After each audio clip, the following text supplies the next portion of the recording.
Sapu nama Saril, seorang Papua, saya Muslim sejak lahir. Saya masih sekolah, tapi saya harus kerja. Kadang saya juga azan di masjid.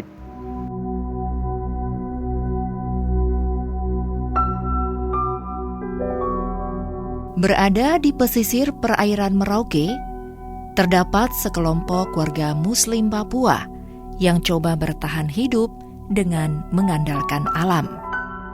Profesi mereka sebagian besar adalah nelayan tradisional, namun pendapatan yang dihasilkan jauh dari kata cukup. Kehidupan warga Muslim Papua ini sangat tidak layak. Lalu, bagaimanakah mereka menjalani kehidupan selama bulan suci Ramadan? Allahu Akbar, Allahu Akbar.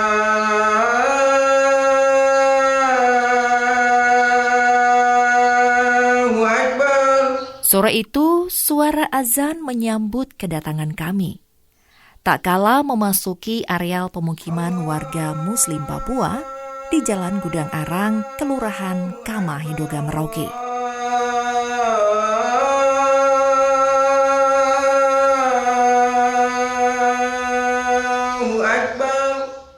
Pemilik suara azan nan merdu ini adalah Syahril, salah satu putra Muslim Papua berusia 18 tahun. Saya jadi muazin di sini tuh sudah 1 tahun. Kita ada 3 orang, baku ganti setiap hari. Sapu jadwal itu azan maghrib sama subuh. Selain menjadi seorang muadzin, anak yang tekun mendalami ajaran Islam ini kerap membersihkan masjid dengan penuh keikhlasan. Biasanya kalau orang sudah selesai sholat, saya lihat ada yang kotor, langsung saya kasih bersih. Biasa sapu, kalau pel biasa 1 minggu 1 kali. Bahkan terkadang Syahril tak sungkan berbagi makanan berbuka puasa kepada jemaah lainnya, meskipun ia hidup serba terbatas. Kalau jualan ada yang sisa, biasanya saya masak, baru maghrib saya bawa ke masjid untuk orang pakai buka puasa. Sebagai anak sulung dari 2 bersaudara, Syahril tidak dapat menikmati masa muda layaknya anak seusianya.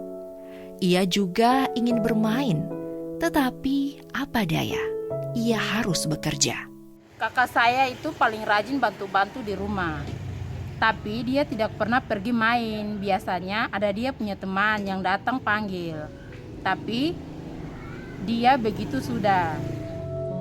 Semenjak kedua orang tuanya sering sakit-sakitan, setiap hari ia harus bersimbah peluh, berkeliling menjajakan hasil kebun demi membantu perekonomian keluarga. Biasa saya jual sayur, saya ambil dari kebun, baru saya pergi jual, yang penting bisa dapat uang. Kerja keras Syahril tidak sampai di situ. Ia harus melaut, menambah penghasilan dengan berjualan ikan hasil tangkapan. Kalau pulang jualan, biasa saya pergi tangkap ikan di laut pakai perahu. Kalau dapat ikan, saya jual lagi. Kalau ada sisa, pakai untuk makan.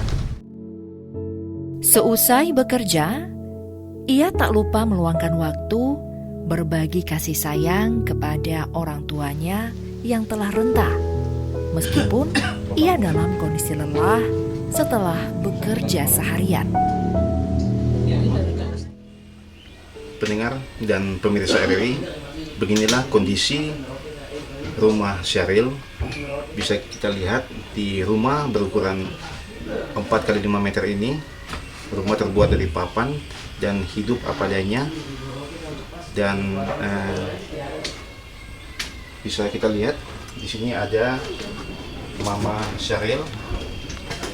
Mama, bagaimana kabarnya, Mama? Mama sakit ya?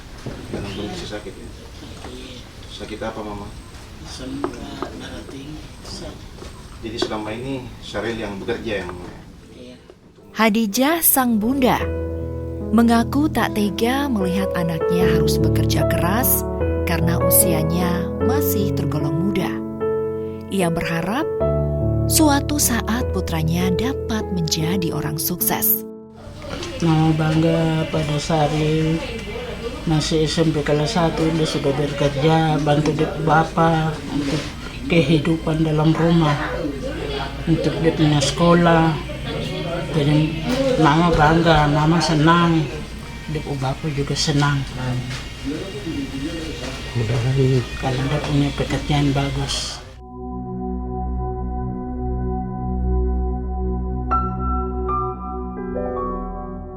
Melihat kondisi orang tuanya yang telah renta, terbesit keinginan kuat di benak Syahril untuk membahagiakan kedua orang tuanya.